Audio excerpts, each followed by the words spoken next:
మీరందరు విన్నారు కదండి, మీరందరు విన్నారు, మీరందరు ప్రత్యక్ష సాక్షులు. ఇవాళ ముఖ్యమంత్రి గారు ఏం చెప్పిండండి? కేసీఆర్ కొత్త వరకు మాఫీ చేసిండు, ₹1,00,000 రుణం మీకు మాఫీ అయింది కాబట్టి ఉరుకును మీరు బ్యాంకులకు పరిగెత్తుండ్రి. మీరు లగెత్తిపోయి మళ్ళీ 2 లక్షలు తెచ్చుకోండి. డిసెంబర్ 9 నాడు మొత్తం మాఫీ. డిసెంబర్ 9 ఎన్ని రోజులు అయిందండి? ఈ డ్రామాలు కాదు కదా. When December 9 has gone, Mr. Chief Minister, where are you sleeping?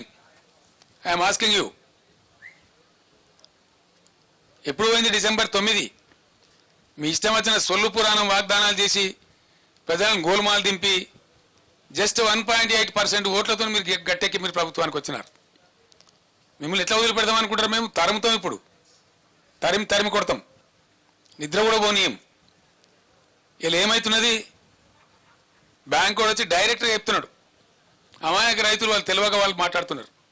Sir Revanth Reddy చెప్పింది కదండి December 9 మాఫీ చేస్తామంటే, రేవంత్ రెడ్డి బీవంత్ రెడ్డి జాంతానని నువ్వు కట్టాలి బిడ్డ, దాన్ని మాకు సంబంధం లేదు, ఈమన్ ప్రభుత్వాన్ని ఈమన్ డబ్బులు ఈమన్ చెప్పినారు. మాకు ఈమన్ అండి, మేము వసూలుకు రాము అని నోటీసులు ఇచ్చి వాళ్ళని సతాయిస్తూ ఉన్నారు. ఇప్పుడు ఏమైంది? మీరు రైతు బంద్ వేయలేదు, ప్రైవేట్ అప్పులు తెచ్చుకున్నారు, ప్రైవేట్ వడ్డీలకు పోయినారు, అట్ట కొంత నాశనమైనారు. ఇలా బ్యాంక్ కూడా మళ్ళీ ఇచ్చే పరిస్థితి లేదు. పంట వేసుకుందామంటే ఇప్పుడు ఏం కావాలి వాళ్ళ గతి? ఏమైతే రైతుల గతి? మీకు ఆలోచన ఉన్నదా? కనీసం ప్రభుత్వంలో థింకింగ్ అనే చేస్తున్నారా? మీకు ఆ బరువైన హృదయం అని ఉన్నదా? అంత విశాలంగా ఆలోచిస్తున్నారా? అంటే రైతుల పక్షాన్ని ఇప్పుడు మాట్లాడేటోడు ఉండడు, అడిగేటోడు ఉండడు మీరు అనుకుంటున్నారా?